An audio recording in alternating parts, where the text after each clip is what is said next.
সবাই ভালো আছো।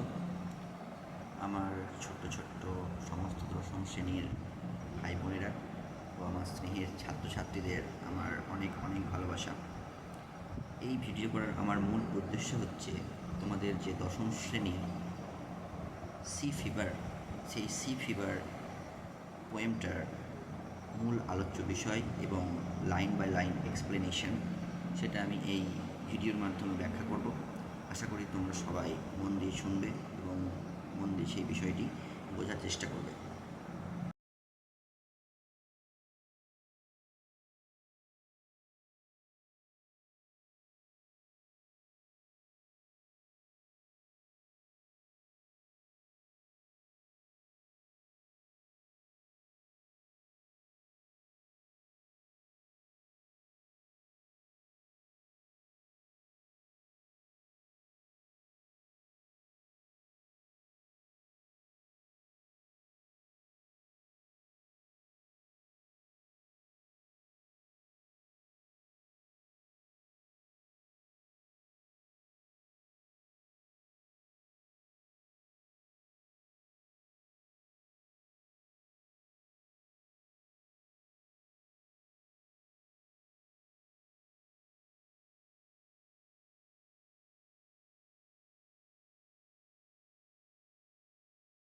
এই যে আমাদের মূল কবিতা দ্য সি ফিভার, এখানে কবি কি বোঝাতে চেয়েছেন?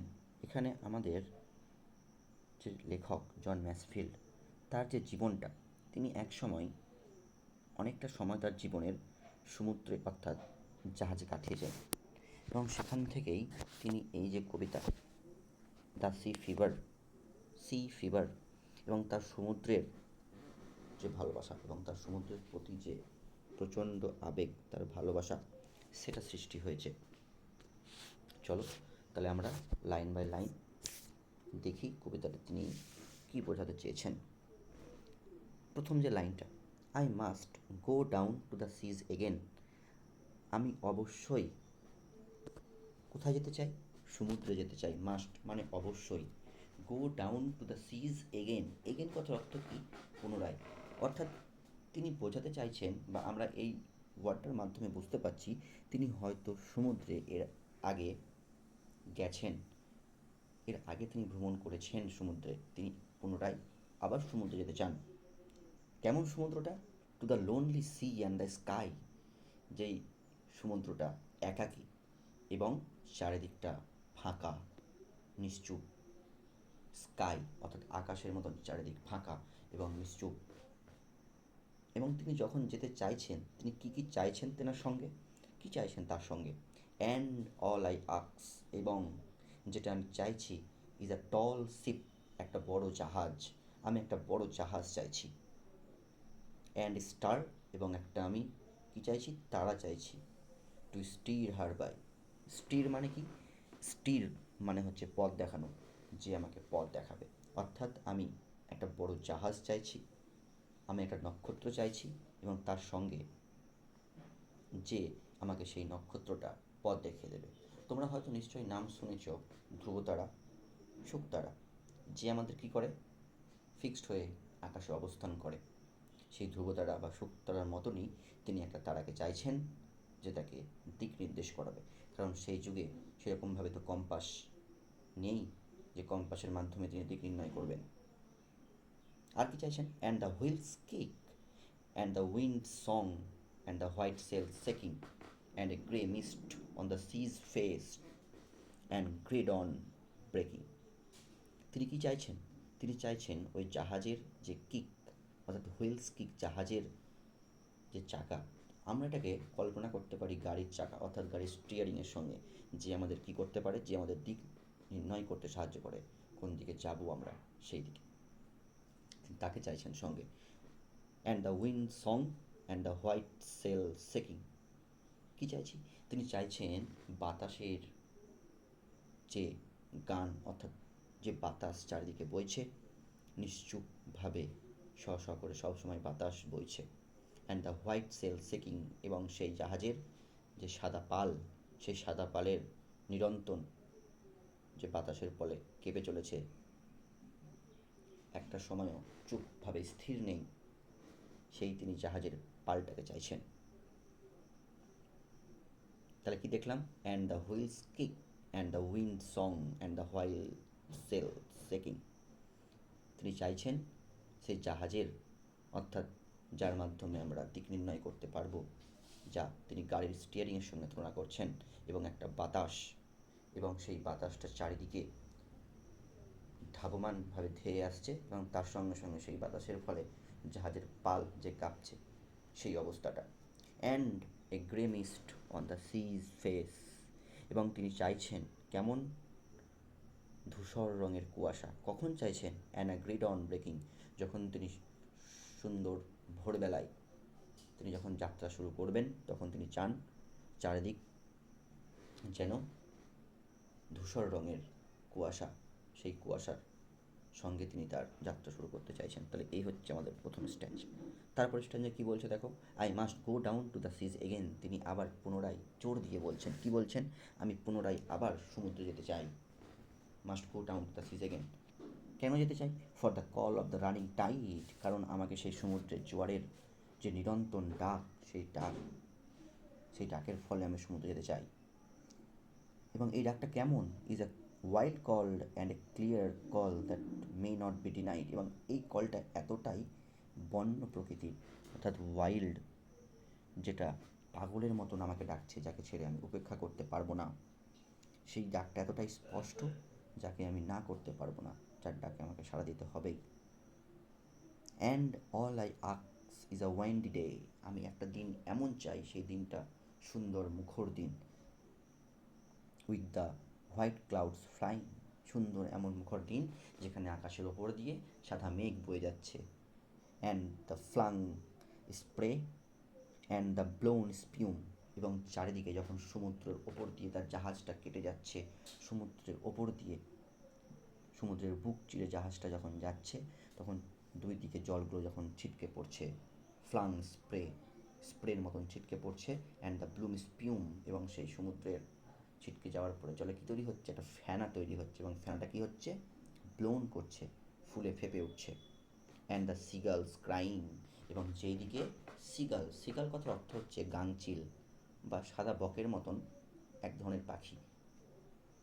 সেই পাখিটা আমরা কোথায় দেখতে পাই? সমুদ্রে দেখতে পাই। সেই ধরনের পাখি যেই দিকে উড়ে যাচ্ছে, সেই দিকে, অর্থাৎ কবি চাইছেন এত কিছু যেন তার সঙ্গে থাকে। তিনি যখন যাত্রা শুরু করছেন, এত কিছু তার সঙ্গে চাইছেন। তারপর স্ট্যান্ডে দেখো কি বলছে, I must go down to the seas again. আমি আবার পুনরায় যেতে চাই। কোথায়? সমুদ্রে। এই যে তিনি বারবার ব্যবহার করছেন একটা line, I must go down to the seas again, এর অর্থ কী? তিনি জোর দিচ্ছেন তার প্রতি। কোথায়? তার সমুদ্রে যাওয়ার যে আবেগ, তার প্রতি। কেমনভাবে যেতে চাই তিনি? To the vagrant gypsy life. আমি সমুদ্র যাত্রা এমনভাবে করতে চাই, যাযাবরের মতন, ভবঘুরের মতন। ফ্র্যাগ্রেন্ট মানে কি? ভ্যাগ্রেন্ট মানে হচ্ছে ভবঘুরে। এবং আমি কেমন হতে চাই?